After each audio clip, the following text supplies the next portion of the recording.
In this quick video, I'm going to go over the requirements needed to enter the Dominican Republic. So if you are taking a trip to, say, Punta Cana like we are, Puerto Plata, Santo Domingo, anywhere in the Dominican Republic, you need to fill out an online e-ticket. So you want to do a quick Google search, just put e-ticket Dominican Republic, and I'm going to walk through this with you on my own computer to show you exactly what it looks like to fill out this form.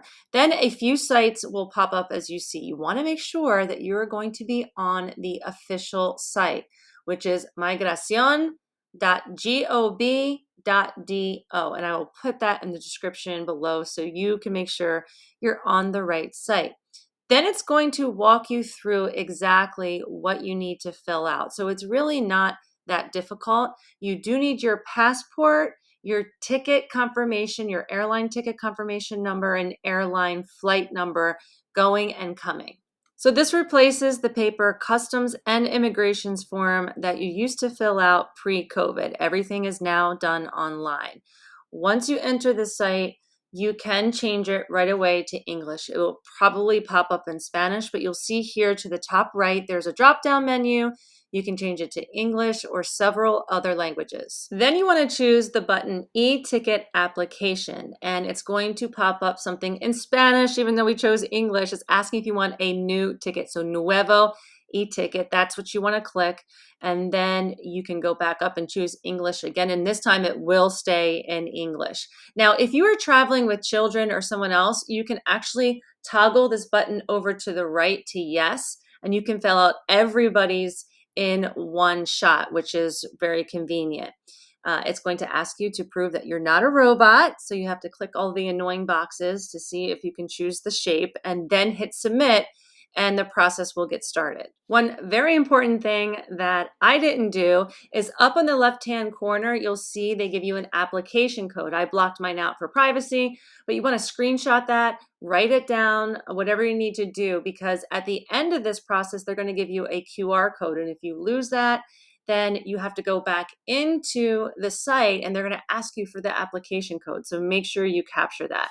And this screen is just asking you for general information. So your residence, your country of residence, your city, your state, your postal code. And it's asking if you make stops in other countries, which I'm not. But if you are, make sure you toggle that over to the right. And then on the next screen is where you're going to fill out your personal information. And this is where you're going to need your passport number and the confirmation number for your flight and the flight number. It's also going to ask where you are staying during your trip. So you need to know the name of the resort so you can enter that as well. Next is the customs section, and it will walk you through a series of questions asking you if you are bringing anything into the country that you need to declare. And if so, then you toggle that button over to yes. Hopefully they're all no, because it makes the process a lot easier. Now it's going to ask you to accept the terms. You're going to say yes. And then it's going to ask you, do you want to complete your exit ticket? So I would recommend doing that right here as well. You can go ahead and complete this ticket for your departure as well. Then you get your QR code and you're ready to go. But even though they ask you for the email address, they have never emailed me this information. So make sure you take a screenshot, you take a picture, whatever you need, so that you have it to show it. But also your airline is going to require that you upload this to the app before they allow you to check in. And you can fill this form out as soon as you get your flight information, even months in advance. So in the past, it used to require that it had to be 72 hours before the trip.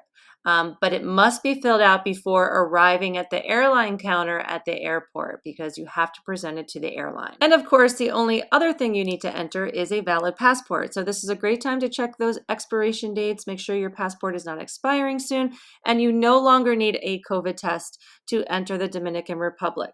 And if you happen to be traveling to Punta Cana, I do quite a few videos about this destination, including navigating the airport, Punta Cana for first-timers, reviews on specific resorts and excursions as well.